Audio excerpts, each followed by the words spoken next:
So let's jump right into it. Christopher Ward has released a new jumping hour called the Mark V in two different colorways. There's Noon Blue and Dusk Gold. And it's called the Mark V because it's had 5 previous generations of jumping hours.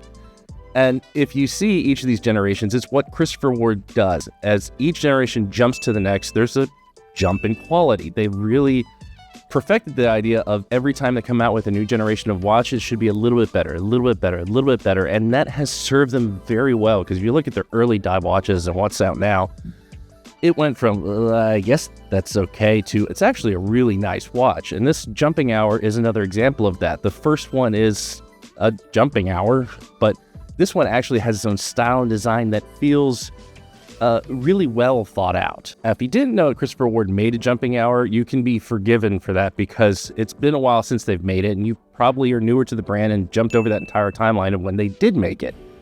Well, let's go back a bit. Christopher Ward has their own in-house movement that they made, or in-house module that they made for the jumping hour, the JJ01.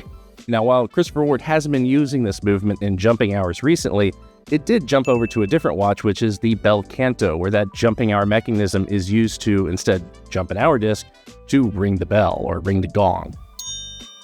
In the meantime, that in-house jumping hour module did jump back into the market when it jumped over to another brand in Fears, where in 2023 they released for the British Watchmakers Alliance a collaboration with Christopher Ward and their own brand Fears to come out with this red jumping hour. Beautiful watch that was so well received that it created the line of Fears jumping hours. And Fears has released a couple of different editions in different colorways, and even some custom ones that they're collaborations with different watch groups. So they've had a lot of success jumping onto this bandwagon of jumping hours. And when you jump over from Fears to Christopher Ward and compare these two watches, you can see that there's a lot in common with these watches. There's the inner ring that looks very similar. There's the hour window that looks very similar. There's certainly some ideas of design jumping between these brands.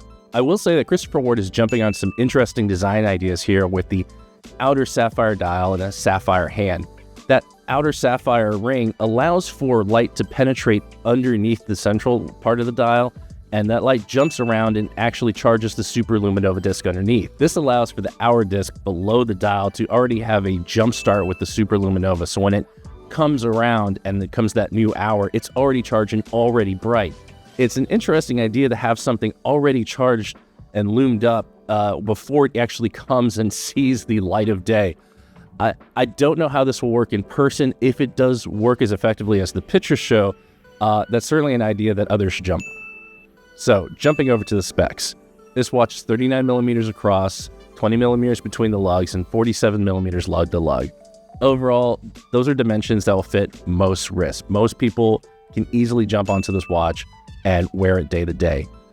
And overall, the design looks really good. Obviously, there's a similarity between the Fears and the Christopher Ward and kind of the style, but I think the Fears did it better because there's one fatal flaw with this Christopher Ward that has me want to jump out of my seat and just scream, because the cardinal sin of all jumping hours is having the hand get in the way of the jump.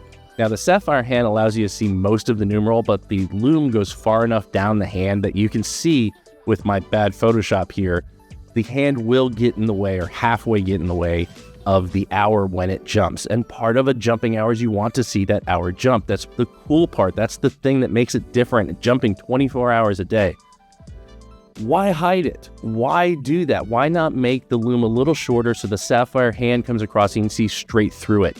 Fears just keeps the hour completely out of the way of the minute hand, and that's also another option. So as much as I like the overall design of this, that's just one of those things that just makes me jumping mad. I hate seeing that in a jump hour. It is a no-go. It is the one design thing that should never happen in jump hour, and it is a flaw that Christopher Ward has had in all 5 generations of their jumping hour.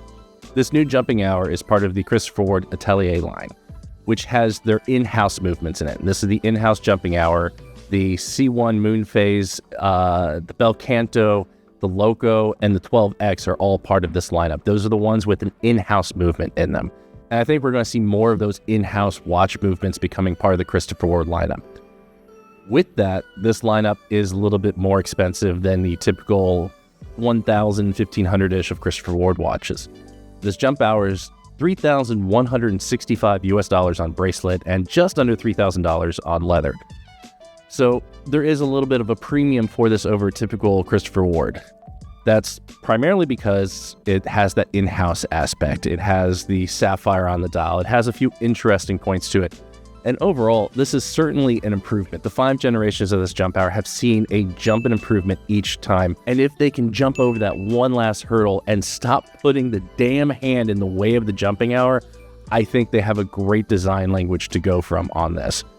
If that hand getting in the way of the jumping hour doesn't have you jumping to your keyboard and sending an angry email at the Christopher Ward over it, then this is a fantastic watch. That's the one flaw I can see in it. I think it's interesting to have the sapphire outer ring to hit the super luminova before it comes out to the front of the watch. I think the overall design is a definite improvement over those old jumping hours, and I like where this is going. I think the design team at Christopher Ward is doing a great job, watch to watch, improving it each time, and there's just that one last hurdle for them to jump over, just to get the damn hand out of the way of the jumping hour. Besides that, I think it's a pretty good watch.